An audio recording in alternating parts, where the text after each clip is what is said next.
Moon എന്ന് പറയുന്നത് ഇതുവരെ ആരും ലാൻഡ് ചെയ്തിട്ടില്ല. അതിന്റെ ഉള്ളിൽ ഇരുന്നിട്ട് ഏലിയൻസ് നമ്മൾ വാച്ച് ചെയ്യാണ്. ഇതൊരു ഒരു മറയാണ് ശരിക്ക്. ഇത് നാസയിലുള്ള ആൾക്കാർക്കും അതുപോലത്തെ ഇതിന്റെ ആർക്കൊക്കെയോ ലൈക്ക് ഈ പ്രോമിനന്റ് ആയിട്ട് നമ്മൾ പറയുന്ന ഈ സോക്കോൾഡ് ഇല്ലുമിനാറ്റി അല്ലെങ്കിൽ പവർഫുൾ ആയിട്ടുള്ള പീപ്പിൾസ് അവർക്ക് ഇത് അറിയാം. ഇതൊരു കാലത്ത് പുറത്ത് വരും എന്നൊക്കെയുള്ള രീതിയിലുള്ള കമന്റ്സ് വായിച്ചിട്ട് ഒന്ന് ജെന്യൂനിറ്റി 0% ആണ്.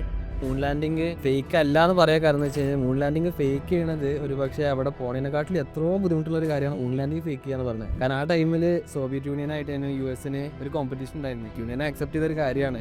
പക്ഷേ എല്ലാവരും ഒരു പ്രോമിനന്റ് ക്വസ്റ്റ്യൻ എന്ന് പറയുന്നത് ഇതിൽ ചോദിക്കുന്നത് എന്തുകൊണ്ട് 16 ആയതിനു ശേഷം നിങ്ങൾ പിന്നെ പോയില്ല, എത്രയും വർഷത്തെ ഗ്യാപ്പ് അവിടെ പോയിട്ട് എന്ത് ചെയ്യാനാണ്? അതാണ് അതൊരു ചോദിക്കല്ല. മൂന്ന് പോയിട്ടൊന്നും കിട്ടാനില്ല.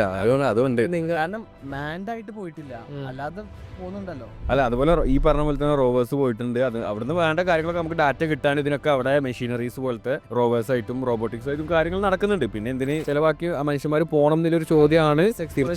അത്രക്കും ഹ്യൂജ് എക്സ്പെൻസ് ആണ് അതിനുള്ളത്. അപ്പൊ അതിനനുസരിച്ചിട്ട് ഒന്നും റിട്ടേൺസ് വരില്ലെങ്കിൽ പിന്നെ വെറുതെ പോയിട്ട് കാര്യമില്ല. വെറുതെ മൂന്ന് പോയി വന്നിട്ട് കാര്യം. അതിപ്പോഴും ഒരു ഷെയ്ഡി ഏരിയ ആണ്. കാരണം അതിനെക്കാട്ടിലും ഇൻട്രസ്റ്റ് ഉള്ള ബാക്കി ഏരിയസിൽ എക്സ്പ്ലോർ ചെയ്യാനാണ് എല്ലാവർക്കും താല്പര്യം.